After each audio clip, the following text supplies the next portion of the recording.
program. Thank you very much for coming. I want to welcome you all on behalf of the Society of Product Safety Professionals. My name is Ken Ross. I'm on the board of SPSP, and I'm also the webinar coordinator, and appreciate your logging in and listening to what we're going to provide to you today. I want to thank Sedgwick Brand Protection, who is our exclusive sponsor for our webinars, as they were last year, and I think even the year before. So we thank Sedgwick for that. And I want to thank Sedgwick for being our sponsor for next year's webinars, where we plan to have 12 webinars, so one every month for next year, because we've had really good attendance, and we appreciate your interest in these programs. Today, we're going to talk about one of my favorite topics, one that I've devoted about 40 years of my professional life to, and that's the area of warnings. And for this program, I have invited, and they have been gracious to participate in this program, to the leading experts in the warnings area. First, Gavin Huntley-Fenner is on the program.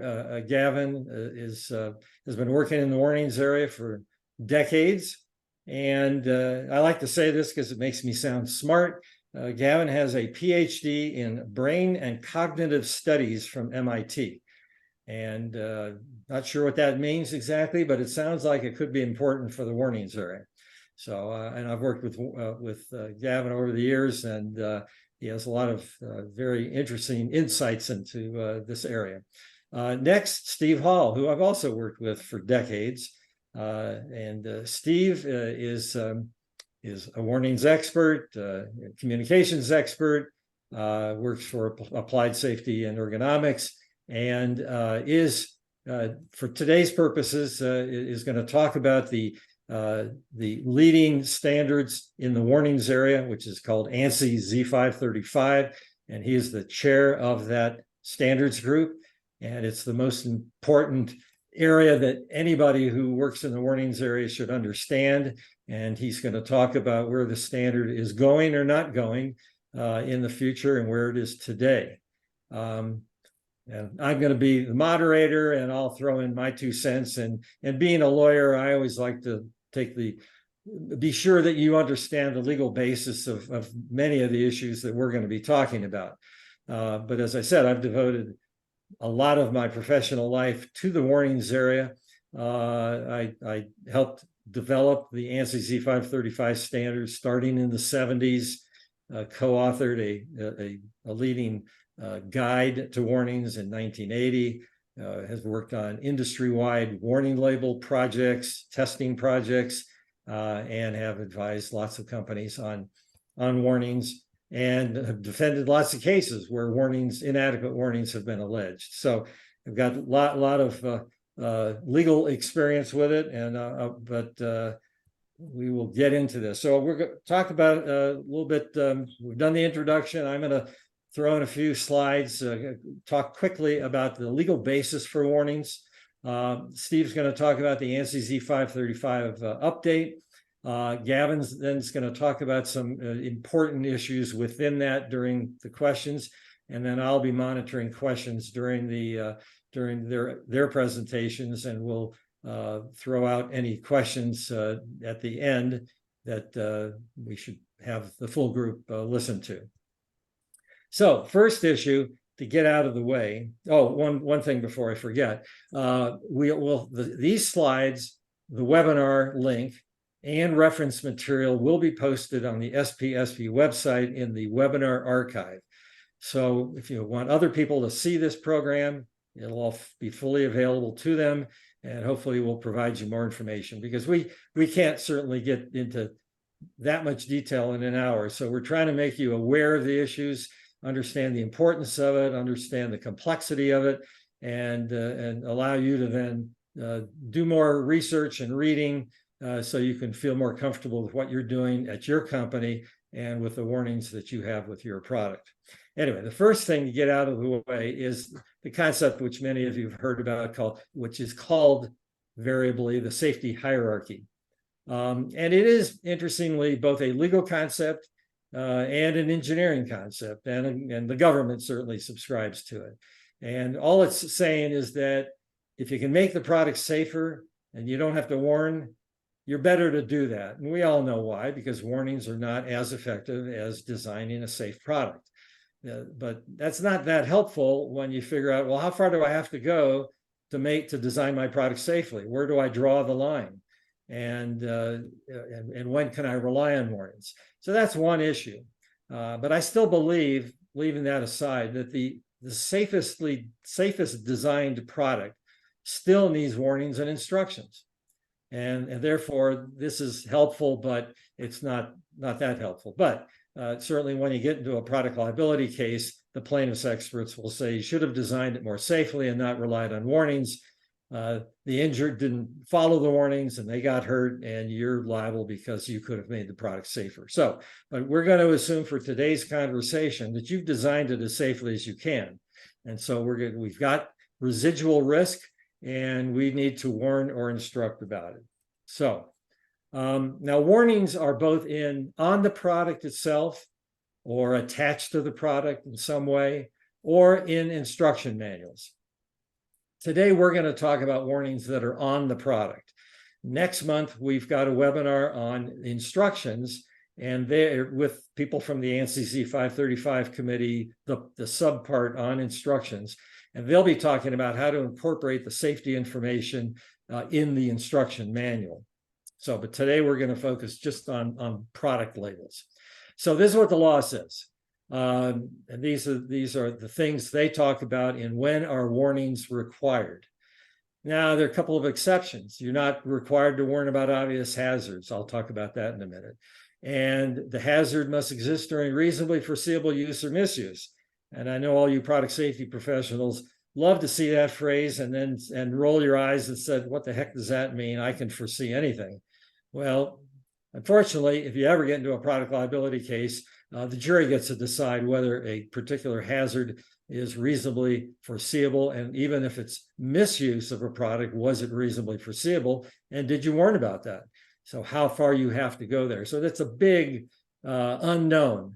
And when you're designing products, when you're designing warnings, it's what you need to consider, but how you do it is the subject of another webinar. There's no great answers to it, but there are information, and we have done a previous webinar on these issues when we talked about design. So obvious hazards. It's one, the jury gets to decide it if you're in a product liability case. But of course, as you're designing the product, designing warnings, you need to try to figure out, well, we don't really need to warn about that because it's obvious. Well, why don't you have to warn about obvious hazards? Well, because the users already know about it. So why add information that is knowable or easily seen on the product? It diminishes the impact of the more important warnings. So that's the theory behind it. And the trouble is that when you have an injured party and all they can say is, well, it wasn't obvious to me. So how do we know who it's obvious to? And it's not obvious to you. It's got to be obvious to your reasonably foreseeable users of the product, given their language skills, their intelligence, their level of education, the words you use. So generally speaking, most manufacturers tend to warn about things which could be considered obvious hazards because they don't know where to draw the line. And I do tell people, and we have talked about this, I think, in prior webinars, that you're more likely to be held liable for not enough warnings rather than too many warnings. So on balance, we would tend to put in more warnings, even if we think they're obvious. We just warn about it just for the few people who might say it's not obvious to me. This is about as clear a description as I can have found over the years from a court, from an appellate opinion that talked about what is an adequate warning. And I think it's good information, and I think it's consistent with the ANSI Z535 standard, and certainly Gavin and Steve can talk about that. So it catches the attention of the person in the circumstances, is comprehensible to the average user. conveys the nature and extent of the danger to the mind of a reasonably prudent person. These are all things, when we use the word reasonably in any description, legal description, what it means is the jury gets to decide that. We don't decide that. We can argue it, but they have the ultimate decision process over who's a reasonably prudent person and can we expect them to follow it. Now, most importantly in the warnings area legally is you don't have to have a warning that you're sure people are going to follow. Now, from a safety perspective, and you're product safety professionals, our first goal is to have people follow the warnings. But we know we can't make them do it. So if we do the first three things, the law can assume that, well, they should follow it.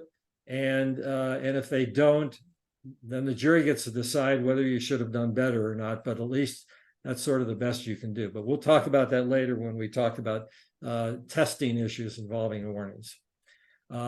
Next, the law is pretty clear in this, and it is consistent with the ANSI Z535 standards. This is what the law says you ought to put in warning labels. Hazard, probability, severity, how to avoid.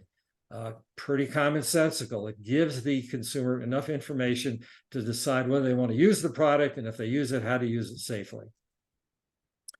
And my last legal slide, and then we'll turn to Steve, and that is voluntary consensus standards. And I throw this in because we're going to be talking about a voluntary consensus standard. So can you rely on compliance with ANSI Z535 or any other standard that provides warning requirements to defend yourself or to provide safe product? Not necessarily. I mean, they are voluntary unless they're adopted by the government. And the CPSC has adopted some voluntary standards like the toy standard as a and it thereby becomes a mandatory standard. But ANSI Z535 is a voluntary standard, so you don't have to comply with it. But to me, as a lawyer, I prefer you comply with or exceed the standard, just so you minimize the argument by a plaintiff's expert that only if you had complied with that standard, this problem would have gone away, which from a litigation standpoint is very hard for them to prove. You know, for example, you used the wrong signal word, you used warning instead of danger, and therefore you didn't comply with the standard, and therefore the warning is defective. That's pretty hard for them to prove. So compliance with the standard, or be prepared to argue that you've complied with the standard, is always a good idea. You can always do more, and therefore that's a good thing to think about. Now, the reason why it's not always a defense in a product liability case is you can always do more. So it is possible to comply with ANSI Z535 and have a completely inadequate label. So you are not guaranteed a defense, and nor are you guaranteed that your product's safe if you comply with the standard. So plaintiffs' experts will argue the product could have been and should have been made safer, should have had better warnings that were put in a different location, or something like that. Oops, I pressed that by mistake. In any event, that's my legal discussion. And so it's important, and I'll just tell you that the warnings area is frustrating to us lawyers because if a plaintiff is injured and they get on the stand and said, look, I didn't want to intentionally injure myself, the warnings must not have been adequate because I didn't realize how dangerous it was. I didn't realize how to use the product safely, and I got hurt. And you know, unless the jury looks at them and says, you know, you're an idiot, you should have done better, they feel sorry for them. So a lot of warnings cases can be difficult to defend when you've got a badly injured plaintiff who's sympathetic, doesn't appear to be grossly negligent themselves. So for us, it's a frustrating area because we can always put in more words, we can always make them bigger, we can always do something more. So let me turn it over to Steve. Thanks, Ken. All right. So Ken's asked me to provide a little update today on ANSI Z535.4, and that's the American National Standard for Product Safety Signs and Labels. It's one of 6 and soon to be 7 standards that's put out by the ANSI Z535 Committee. And you'll hear a little bit more about some of those other ones in upcoming webinars that Ken's put together. But as for Z535.4, I just want to, before I give you the update, make sure we've got a basic understanding of what that's all about. So This standard, first of all, has a scope that's quite broad. It's not limited to any particular type of product. So it can be applied to bulldozers, to children's products, anything in between. And typically the way that we hope that comes into existence is that we hope that other standards committees that have product-specific standards will adopt Z535.4 in part or in whole as they specify standard warnings, and where there are no standards, that manufacturers can make use of our standard to create warnings. The essential elements that we see in Z535.4, and you can say where you work in, are essentially telling you how to present information on a sign or label. And you'll see typically 2, maybe 3 panels on a product safety sign or label. The red one there that says danger is what we call a signal word panel. And it contains, in this case, a signal word and a safety alert symbol, which is that triangle with the exclamation point. The other signal words, which I'm sure you've seen, caution and warning, indicate lower levels of risk. And to get to a question that we already have about having never heard of adding hazard probability of occurrence in a warning, how is this communicated to the user? It turns out that our system in ANSI Z535.4 uses the signal word in a sense to give you a rough categorization of hazard severity and probability. So danger is going to be reserved for those situations that are related to severe injuries, risk of severe injuries, and where that severe injury is almost certain to occur if you don't follow the warning. Whereas a warning is going to be less certain in its occurrence, but the same kind of severity, and cautions for lower severities. The next panel that you see below that is our word message panel, where you can convey information which, according to the standard, is typically something about the hazard and its consequences and how to avoid it. And then you can also have a symbol panel, which depicts that same kind of information with graphics. You can have one, the other, or both according to the standard. Now, this is our American National Consensus Standard. I also participate in the U.S. Technical Advisory Group on an international standard. So Ken, you can show that slide now. That international standard is called ISO 3864-2. And this is an example of the kind of sign that you can create using that standard. You'll notice it's awfully similar to what we just saw. Got a lot of the same elements with different names and a few tiny details that are a little different. One is that little triangle with the exclamation point. They call it the general warning sign in that standard, and it has to be yellow. We saw the other one was white in the previous slide. You'll also see that some of the graphics here have particular colors and shapes.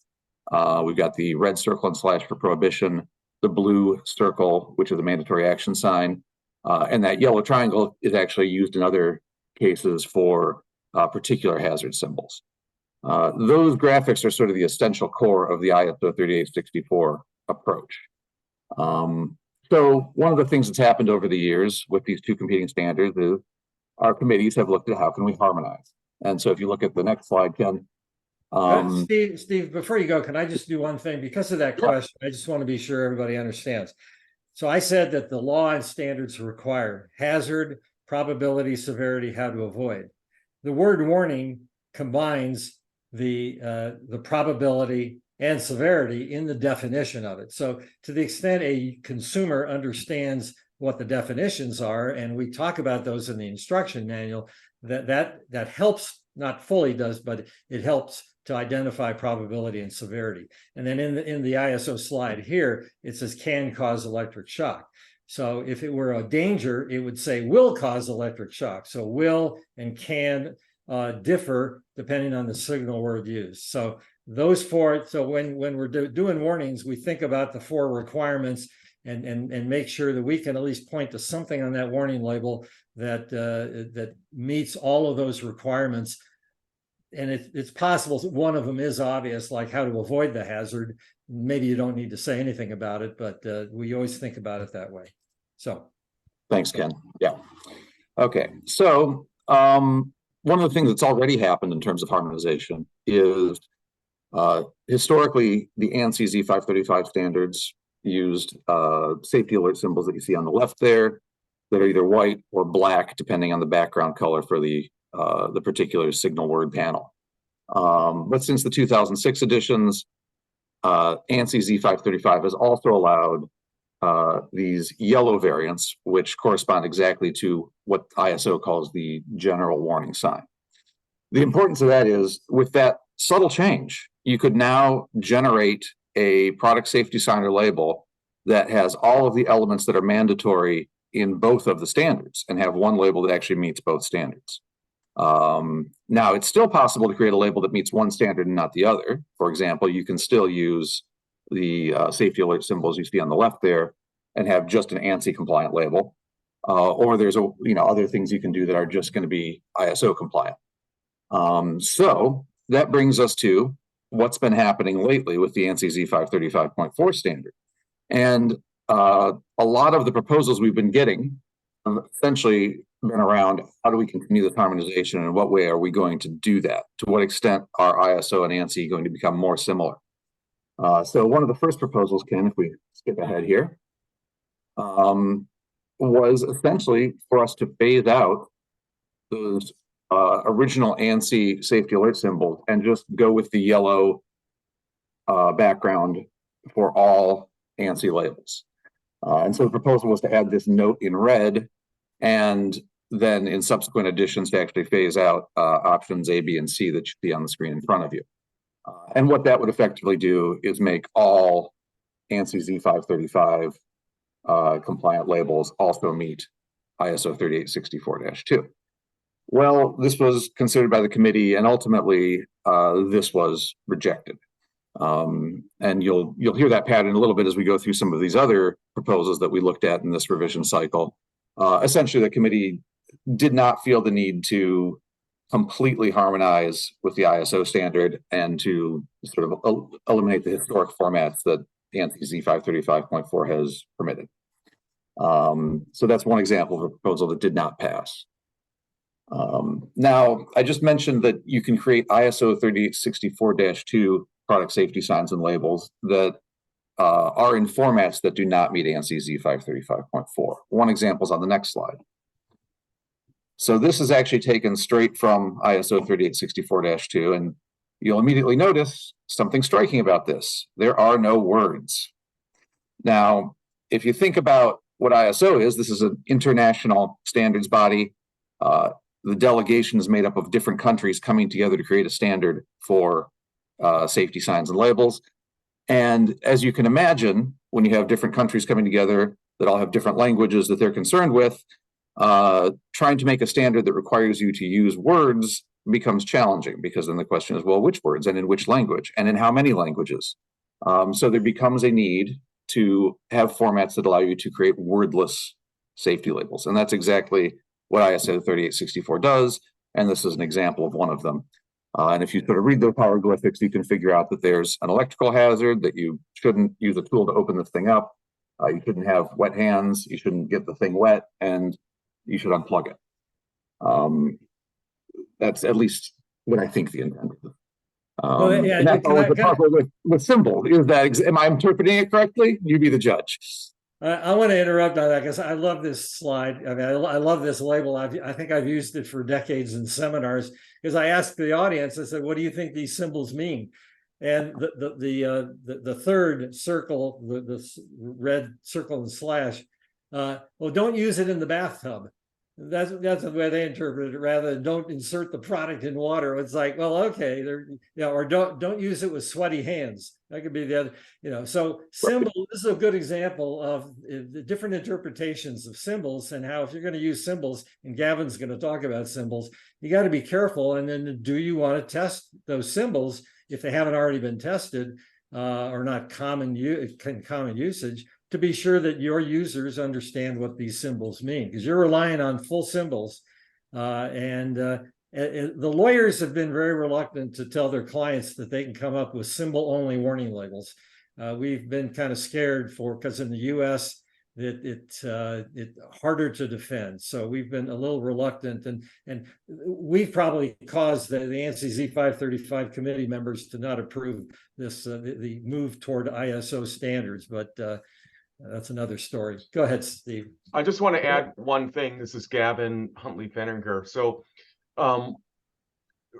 just to underline a point that Steve made earlier on, the ANSI Z535 standard, and I think this is also true of ISO 3864, is in some respects generic with respect to type of product. And these sorts of symbol-only warnings can look very different in the context of a consumer product versus an industrial product where there's some training, for example, that's associated with the use of a tool. Of course, we have symbol-only product warnings in the United States for age rating related to small parts. So consumers are, to some degree, familiar with symbol-only warnings, but the context in which those warnings appear, it can make a difference with respect to their comprehension. Okay. Absolutely. Yeah.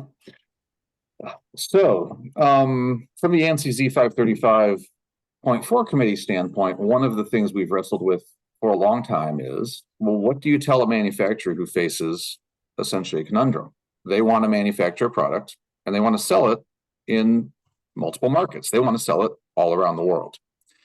Now, if you want to do that, what you want to avoid is having to have a bunch of different labels everywhere you ship it.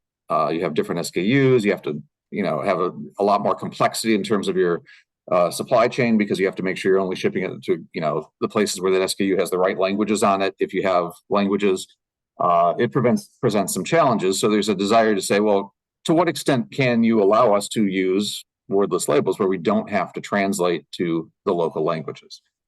The other part of that discussion is the local languages is somewhat ambiguous sometimes. If you think about America, there are a lot of languages spoken in America and read in America. And sometimes your target market might have a fairly large number of people for whom English is not the best language to communicate with them. So there may be a desire for that reason to lean a little bit more on symbolic communication as well. So the proposals, a couple of proposals that we've looked at in the latest revision cycle, if we go to the next one, Ken, we're aimed at just that question. Can Z535 provide an option for a completely wordless label, a label that does not require any translation at all? And really the only thing that was required in Z535 that you had to have that was the required language is the signal word. Now, luckily, the translation of that's pretty easy because we provide a table of translations to like 30 different languages in the standard. So you don't have to figure that out for yourself, but you do have to decide, well, how many signal words am I going to put out on these labels, even if everything else in the label is a symbol? So one of the proposals was essentially to say, well, why don't we take the standard we have and just get rid of the word? We already have a color code that corresponds to the word: red for danger, orange for warning, yellow for caution. So we could just do something like that. We were essentially still giving you some indication of that probability and severity that Ken talked about, but we're not requiring a word that needs translation. We're simplifying that part of it. So that was one proposal. Different ideas were kicked around about how to do this, and maybe we get rid of the color coding, maybe we do something else, maybe we color code the triangle. There was some discussion of that sort. Or more extreme proposal in a sense was the next one that we see, Ken, which was just to say, you know what, we could just say, well, if you use the surround shapes and colors that are defined in the ISO standard, I mentioned that yellow triangle, the red circle and slash, the blue mandatory action circle, that you can just omit the signal word panel. And that's essentially saying you will have a format like what we saw a couple of slides ago, where it's a series of symbols, a symbol or a series of symbols using those surround shapes and colors. The theory being that those surround shapes and colors are internationally standardized and they're used to indicate a safety message in symbolic form, right? And so while they wouldn't give you the gradations from danger to caution in terms of risk, they would give you the notion that graphically speaking, you're looking at something that's a safety sign. So those were a couple of the proposals that we looked at in this revision cycle. There was vigorous discussion in the committee about this approach and what we should do as a committee in terms of accommodating a wordless approach. And in the end, the conclusion was these proposals were all rejected. There was no such change. And when you see that next edition come out, hopefully before the end of this year, you'll open it up and you'll realize that there's still, if you want to follow Z535, a requirement for at least one word, and that's going to be your signal word. So another aspect of harmonization that goes to these symbols that we looked at was actually a proposal for Z535.3, but I want to talk about it in this context because so many of our proposals were really about this harmonization issue in this cycle. So the next slide, Ken, is a proposal that provided a couple of options for Z535.3, and that's our standard about safety symbols. And for those of you who don't know, it's talking about ISO 7010 here. ISO 7010 is an international standard that is just a catalog of standardized safety symbols. They'll all have those surround shapes and colors that we saw in the previous slides. And there's now hundreds of them. You can actually go online and browse through them. There's an online browsing platform if you want to find if there's a safety symbol that conveys the message or is meant to convey the message that you want to convey. It might be there. There are a lot of them. And so the question that was posed by this proposal was, well, should we, as the American National Standard, the Z535 Committee, should we, in our standard for safety symbols, actually provide all these standardized safety symbols, either showing the current version of ISO 7010, like as the national adoption of that standard, or creating our own standard that's like a separate document from Z535.3, but has that same function. And this was another, bold idea that ultimately was rejected, I think largely on practical grounds, that it's just a lot of administrative hassle to coordinate with ISO 7010, and there's really not a lot of benefit because already all of you can go online in the online browsing platform and look at ISO 7010. So you don't really need it in Z535.3. So ultimately, that's another change that did not happen in the name of harmonization this time around. So where does that leave us? If you're dealing with this harmonization question, this question of can I make a symbol only, completely wordless label? What do I do? Well, there already is something in the standard that helps you. And Ken, you can go ahead right now to the, the text from the current editions. So these are two separate clauses. 3.1.1 is in the body of the standard, and then Annex C is a informative annex in the standard. And if you hang out at these committee meetings, you can have fascinating debates about how many angels dance on the head of a pin and what this reference means in terms of, are you complying with ANSI Z535.4 if you say, well, it says I may convey things with ISO formatted labels in compliance with this other standard, so I'm just going to do that. Does that mean I'm following Z535.4? We could have the committee debate that endlessly. We will never resolve what that means from a purely philosophical standpoint. But I think from a practical standpoint, there's a fairly simple answer, which is you can make symbols only labels. There's a standard that'll tell you how to do that. It's ISO 3864-2, and people are doing it. If you go out there, you can go down right now to your Home Depot or your Lowe's and start looking through like the lawn and garden equipment. You will find products right there with symbols that look like the ones we saw and no signal words. You'll also find others who go halfway. If you go look at any Caterpillar equipment, you're going to find no words except for the signal word, but they kept the signal word. And then, of course, you're probably seeing tons of products that are just using the old ANSI style, not trying to be symbols only at all, and maybe they're translating the labels into a lot of languages. So all of those approaches are still out there and being used, and it really depends on the specific product and the specific situation, which one is most appropriate. So that's where we are. The big update is, in essence, no update. That we've run up the hill of harmonization and have not really gone any farther, at least this cycle. But who knows? We may revisit it in another 5 years or so. Okay, Steve, let me jump in before I call on Gavin, just to make a quick comment here. The symbols are fascinating, and Gavin will talk a little bit about those. But particularly if you want it, if you say, look, you go to, somebody comes to me and says, I sell in 40 countries, I want to have symbol-only labels. Well, where are the countries? Well, Japan and throughout Europe. Well, the way Japan does symbology, the way they have their symbols is completely different than what's in ANSI Z535 and that's what's in ISO. They anthropomorphize the product. So if you're using the product safely, it's got they show the picture of the product with a happy face or a sad face. So how you would portray things in Japan culturally is very different than where we do here or in Europe. Here we would show, like the first slide, Steve, that you had, show somebody's fingers getting cut off, okay? And we do that here, if you put your hand in a whirling blade. Well, in Europe, possibly, not only do they show the whirling, the fingers cut off, but they show blood spurting out.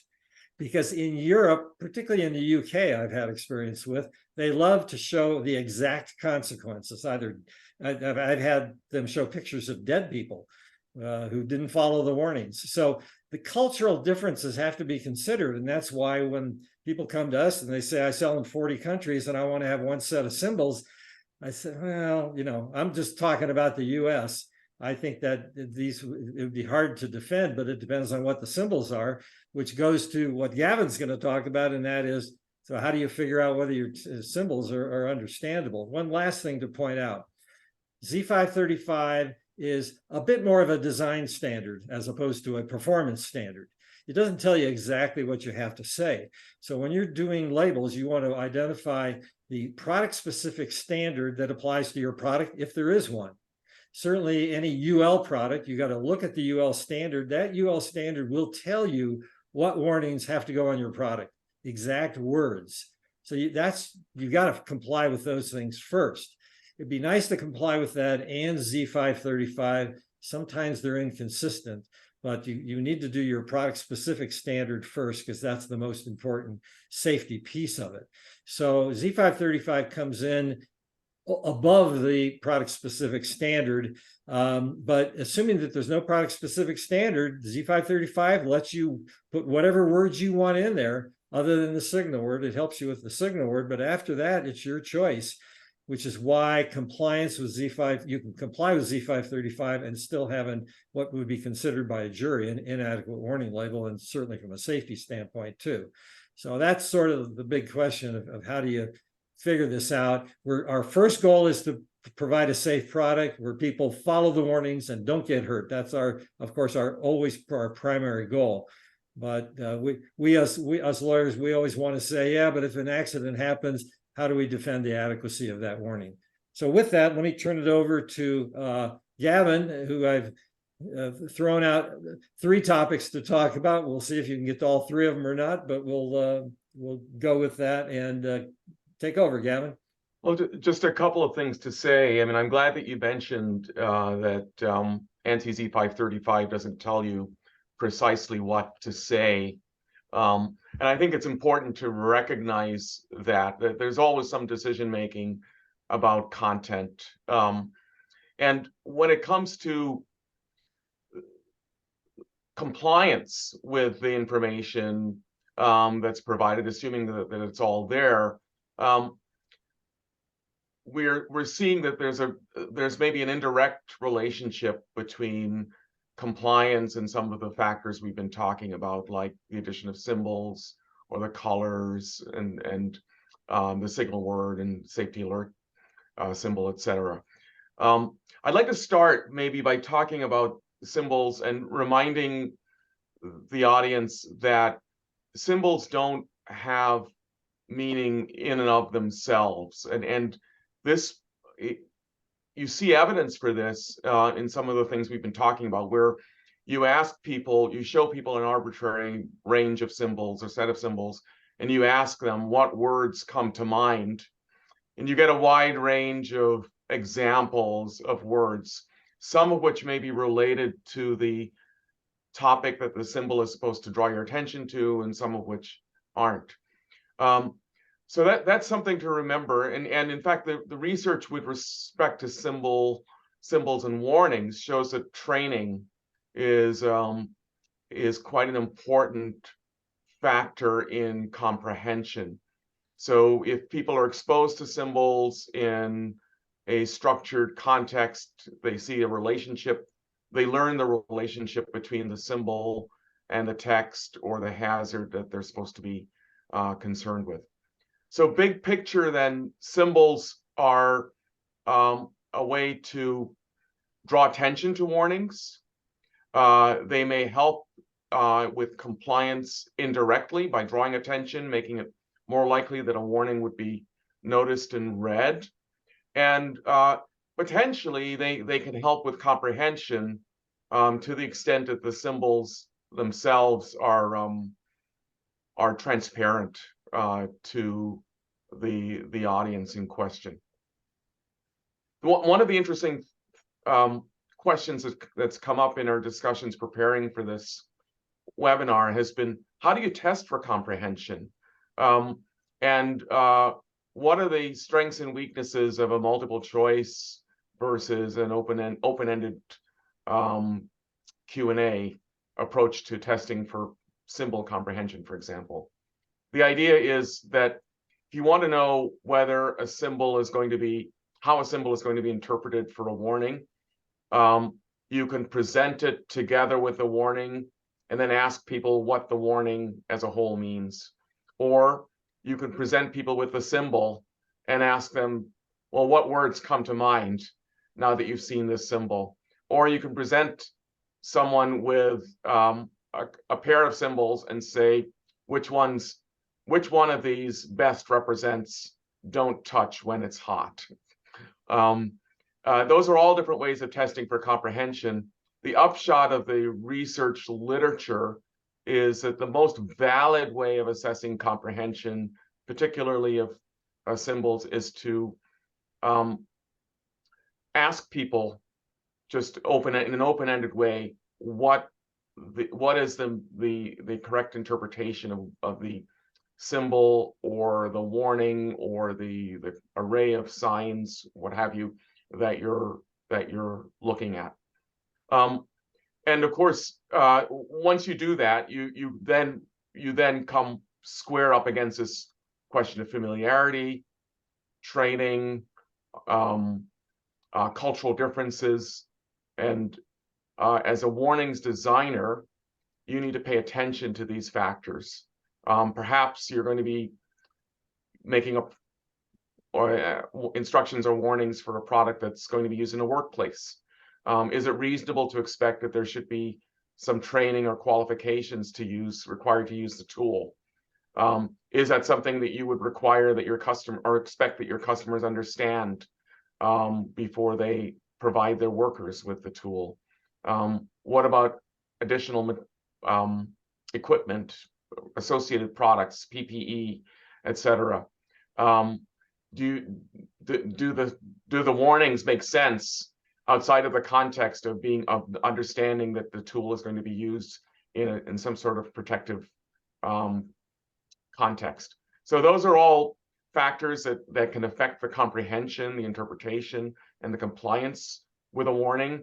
And I think there's things that you should have in mind when you're testing for comprehension. The final thing, Gavin, if I might just jump in on that topic to give you a little standard reference for our audience. If you're interested in the topic of testing for comprehension, the standards provide resources that will guide you on what these methods are. One place to go, ANSI Z535.4.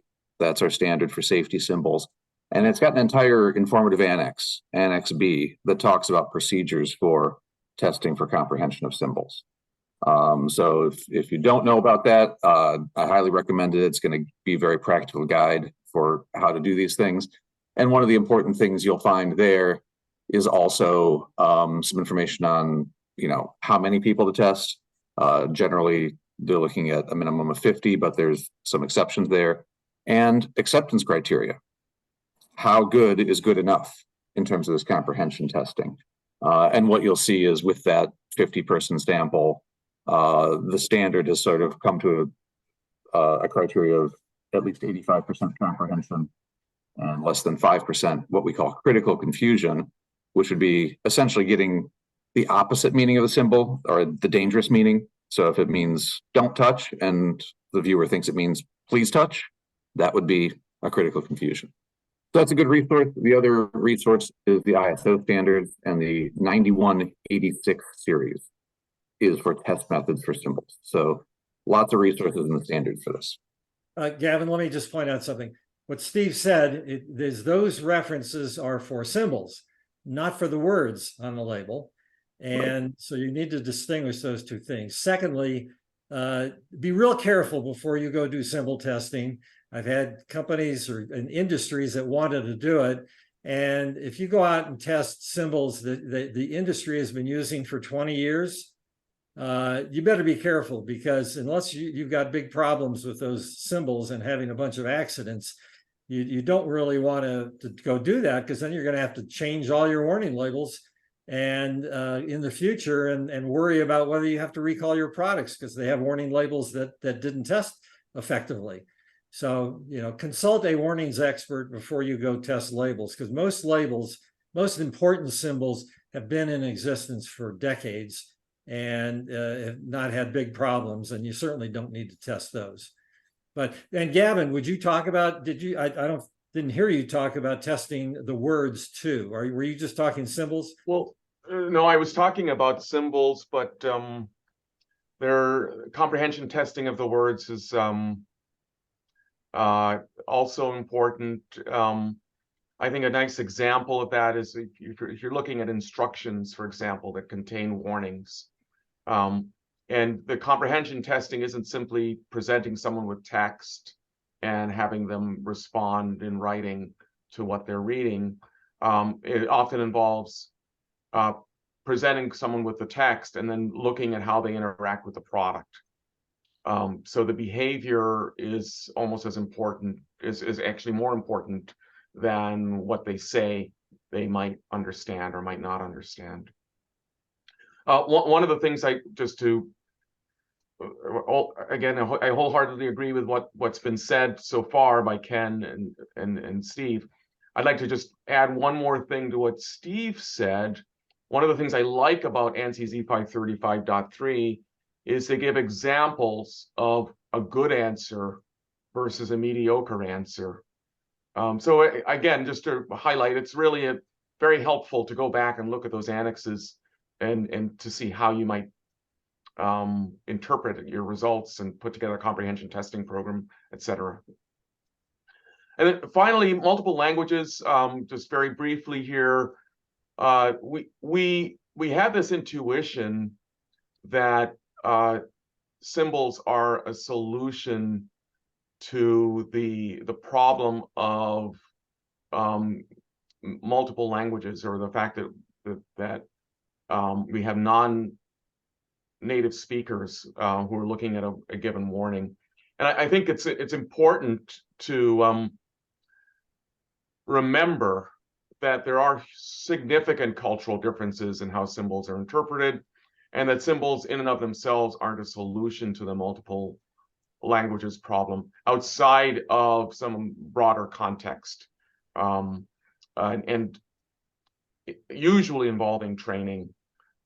So I think that's something to be aware of.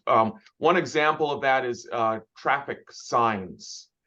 So we're all familiar, some of us have traveled to other countries, and we know that every country has its own way of conveying traffic safety information. It turns out people aren't great at interpreting traffic signals of other countries. Although we may think it's intuitive, we have had the experience of studying to get the license in our home countries. And that's a kind of training, right? We understand the relationship between a particular shape of sign and the content of the sign and the behavior that's expected of the driver. And every country has their own training program, licensing program for motor vehicles. So it turns out that training is an important piece of how symbols are understood if you're in the US context or European context as a driver. So just reiterating the point that across cultures and across languages, prior exposure, experience, training can be important. Yeah, and Gavin, if I might just give another plug for the standards on that topic. I think, Ken, you were mentioning, when do you test a symbol? When do you test words? What's required there? If we look to the ANSI standards, the requirement for testing is only for symbols. There's no procedure even for testing the words in the ANSI standard, nor requirement to do so. And the requirement related to testing the symbols has to do with when a symbol is used without redundant words. So, for example, you can have a label that has a symbol and words that mean the same thing. No testing required there. And without another source of explanation. And Gavin, that goes to what you said about training. Often there's either training that goes with that, so the audience has been told what it means, or there's a manual that explains these are the symbols that are on your product, and now you can understand what they mean when you look at them. Those are situations where the standards don't require that testing. It's only if you've got the symbol, you don't have redundant words, and you don't have another means to explain what that symbol means, that the standard's actually requiring the testing. So I think that's an important thing to understand. The other thing about multiple cultures, the ANSI standards aren't really written around creating labels for lots of countries. It's an American national standard. But if you look at the ISO 9186 standards and what ISO 7010 is wanting, they would ideally have you, if you're going to evaluate symbols to be used alone, do that testing in multiple countries with different cultures. So, that are not, all just Britain and Wales or something. It's, around the world. The idea being that you might be able to then catch those differences that Gavin's talking about in how people from one culture would interpret it versus another. Yeah, and I'm going to post some articles that I've written on multiple languages, the legal requirements for multilingual labels. But what Steve said points out one interesting question, and that is if you're thinking about testing for comprehension, you can test the words I'll talk about children's products. I mean, one could be a symbol for the child to whatever message you're trying to portray, and the words are meant for the adults, since the children may not be old enough to read. So it is possible that, you got to really think about this. Who's my audience? What am I trying to communicate? And the words in conjunction with a symbol for children might then you encourage the adults to train their children what this symbol means. If you see a product, it was really what occurred, what started 50 years ago with Mr. Yuck. The Mr. Yuck pictorial was meant for poison, and there was a lot of training that went on in that. And now, one of the projects I worked on early on in 1980 involved the development of a warning label for 2-3-year-olds about electrical hazards, which is a real trick to try to portray electrical hazards to 2- and 3-year-olds. So we developed it, we added words for the adults, and then we did test for compliance because we were having accidents. And we put the labels on, and these were on electrical equipment in public areas, so we put them on green boxes in schoolyards and watched to see if the kids would stay away from the green boxes, which is what we wanted them to do. We didn't care if they understood what electricity was. So sometimes you can test for compliance, and Gavin, you can comment on this, but you want to be real careful about it because, at least from a legal standpoint, you might prove that nobody follows the warning labels. So that's not real helpful. Although from a safety standpoint, yeah, if you test for compliance and nobody follows the warnings, you may need to rethink what you're going to do with your design. One other problem with testing for compliance is you're not going to subject your consumers to risk. So sometimes there's no way to test for compliance because if they don't comply with the warning, they hurt themselves. Well, you're not going to do that. So there's a trick to when you start getting into the compliance subject, but certainly plaintiffs experts are going to say, well, people don't read warnings, so why'd you rely on this warning label? And my client didn't comply with the warning, and you knew or should have known they wouldn't do that and they would get hurt. So how are you going to answer that? That's a tricky question. Gavin, you got any comment on that? Well, yeah, I think that the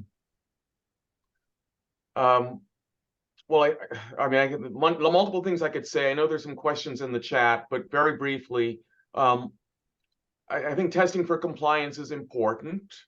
Obviously, it's something. There's probably a moving target. So this is not necessarily a one and done sort of project. As you get evidence that your warnings are maybe being less effective, you might want to consider changes in language or the way the warnings are conveyed for a given product. Okay. Let me, there's a question that came in. Let me ask it of Steve. So let's say a company is moving from, we'll say ANSI Z535 labels to the more ISO process. I mean, what do you have to do? Do you have to, so in effect, you're getting rid of words or some words, maybe not all of them necessarily. Do we have to sort of retrain our consumers? Or how do we do this? Is there any requirement in the ISO standard or the ANSI standard to do anything if you try to evolve from a full ANSI label to an ISO label? Yeah, so the standards don't have requirements that relate to a changeover, as you're describing. But the practical implication really depends on how much you're changing, because as we've seen, it's possible that you have a style that's very similar, in fact, compliant with both. You may have, for example, a signal word panel, and that's an ISO 3864 format that you can use. But if what we're talking about is, hey, I went from a signal word panel, a panel with words, and that was my label, to no signal word panel and a bunch of symbols, that is a big change. And I think, what we're looking at there is, well, first of all, there is still some standardization that I think people are getting that exposure to, much like they got exposure to the ANSI style of the signal word panel. They're getting some exposure to already the red circled slash is sort of a well-known graphical style for communicating prohibition. The yellow triangle is being fairly widely used for conveying hazard symbols. And even the blue circle, the mandatory action, you're seeing that more and more, where people are getting exposed to it over and over. And the idea of that is the same idea we had with exposing people to signal words over and over, is that repeated exposure allows someone to recognize that format and go, aha, that's yet another safety label. I've seen other ones like it. This is one too. And that recognition allows me to identify what I'm dealing with here. Maybe we're sort of at an earlier phase of that in the history of it, just because the adoption isn't as wide as it has been with ANSI. But we went through this phase with ANSI, right? Those signal words didn't always exist, and then they did, and people sort of have been exposed to them over and over, and that exposure promotes recognition, and that's what's happening. Yeah, and I think I would add here that it's important that they are seen relative to each other, because danger means what it means, but in the context of danger, warning, caution, there's a hierarchy there, and it's the hierarchy that's the important safety message. It speaks to the legal requirement for probability and severity, for example. Okay, let me just do 2 slides and then we got 1 minute to go. Next month, we're going to talk about instructions, and we'll talk about warnings in instruction manuals and collateral material. And there's a standard on that too. In December, we're going to talk about improving recall effectiveness, which also involves warnings, because a recall notice is in effect a warning. So, and if you have an inadequate recall notice, it's no different than a failure to warn. And so you could be legally responsible for it. One other thing I wanted to mention, and that is that, when you're looking at your warnings, you want to look at, 1, any product specific standards, first of all. 2, do your warnings, if you have existing warnings, comply with ANSI Z535. 3, you want to look at your competitors' warnings, because in a product liability case, that's the first thing that the plaintiffs are gonna raise. And oops, sorry about that. Are going to raise, and that is, well, your warnings are as good as your competitors. So you want to be as good as, or maybe better than, any of your competitors' warnings. So to the extent that competitors have good warnings and yours aren't so good, you want to be considering those absolutely. So there are a lot of things between product-specific standards, Z535, competitors' labels, any of accident history that you have or that you're aware of through the trade association. You got a lot of pretty good guidance on how to come up with warnings that will hopefully provide a safe product. That's our first goal. Or secondly, that will be defensible in the event you have an incident and a lawsuit. Again, this is just confirming what I said originally, and that was there'll be material that you can look at. or others in your company could look at. We'll try to post some things quickly. Here are our emails if you have questions, or email SBSB directly. And I want to thank you all for attending. And I apologize, there's one more question in there, which we don't have time to answer. I'm not sure if I can figure out how to answer that offline there. In fact, the person who submitted that last question just a moment ago, if you just email me, I'll respond to that question. Sorry. Anyway, thank you all for attending today. We appreciate it, and we'll look forward to seeing you in November. Thank you.